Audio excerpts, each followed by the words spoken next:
Good afternoon to you, Mark Sudduth, HurricaneTrack.com, here with your hurricane outlook and discussion for Wednesday, June 22nd, 2016. Good news for you out there along the coast and inland areas and the islands of the Atlantic Basin and other nations. Things are nice and quiet. Tropical cyclone activity not expected anywhere in this region within the next 48 hours. And the same holds true if we extend that out to 5 days. Nothing on the map right now, and nothing on the map in the eastern Pacific, so no worries for areas along the Baja or the Pacific coast of Mexico, and that of course extends down to Central America. No problems there either. And looking at the model forecast storm tracks, none of the different models out there indicating anything in the next several days, so that's good as well. So let's take a look at climatology. We've had a very active start to the season. No hurricanes yet, but 3 named storms since right around the beginning of the hurricane season up until most recently with Danielle just a couple of days ago. So normally things are pretty flat this time of year. In June, we get a little bit of a spike towards this time of the month, but then things kind of calm back down again. And July really is a very quiet month, a lot of high pressure over the Atlantic. Typically, subtropical high is pretty strong. The Saharan air layer, pretty dominant.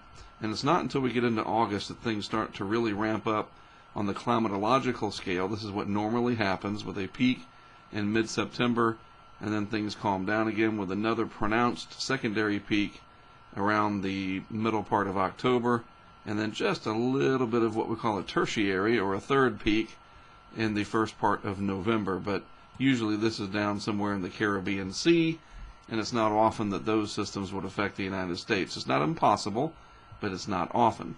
So this is where we're headed. Climatologically speaking, we have a long way to go, and we're down here in the flat part for the most part. So things are not supposed to be busy this time of year, and I show this often, the points of origin map. Again, most of the activity over the past 100+ years confined to the western part of the Atlantic Basin and the eastern Pacific, but we know that this year the eastern Pacific has been very quiet, and it looks like it'll stay that way for some time. And this is one of the reasons right here why the Atlantic Basin is quiet now and is usually quiet this time of year.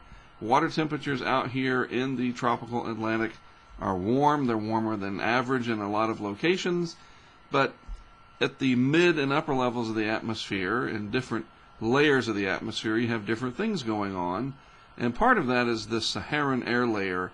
You get these strong pushes of wind coming from the east in the mid-levels of the atmosphere, in some cases all the way down to the lower levels, the 850 millibar level and up about 5,000 feet, and it pushes these enormous areas of African dust and very dry, warm air off of Africa. And warm air is stable usually, okay? And you need cold air aloft for instability for storms to rise into.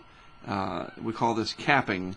And severe storms, people that follow tornadoes and supercell development know all about the cap. Well, this is similar. When you have warm air at the mid-levels of the atmosphere, it just doesn't help for development. And so we have this very dry, and that's the other part of it too, dry air. And these reds and pinks in here really indicating a dry and stable atmosphere. And this is not unusual at all for this time of year.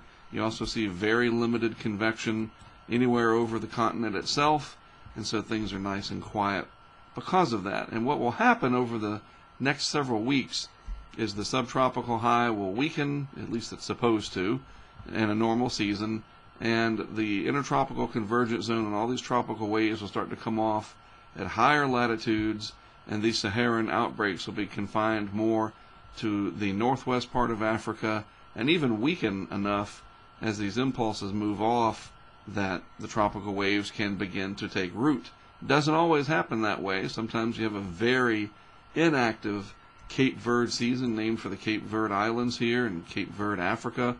Maybe this area is inactive and the tropical waves blossom farther to the west, which can be problematic if they develop farther west. Hey, that's where we live, so yikes, right? Got to look out. So this is why things are quiet now, at least in the tropical Atlantic.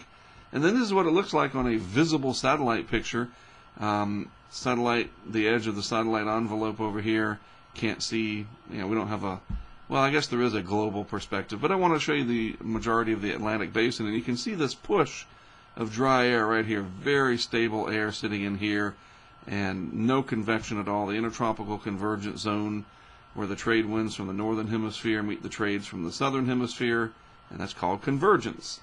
And that zone down there, suppressed south of 10 degrees latitude here, so it's expected. This is why climatology is what it is. If we go back to this map, that helps to explain a lot of why it's pretty flat right in here, especially hurricane-wise. You just don't see many over the past 100 years.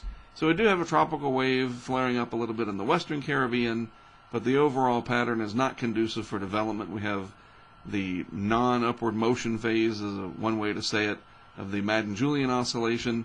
And I mean, look, most of the Atlantic basin is convection-free, so there's a lot of sinking subsidence, that's what we call it, sinking air and subsidence, and it's just not the fertile period, I guess you could say, in the tropics, and so there's nothing to talk about, which is great, because August and September will probably be busy. Remember, some of the really, really reliable, highly regarded climate models, like the ECMWF, predicting basically 9 hurricanes to form.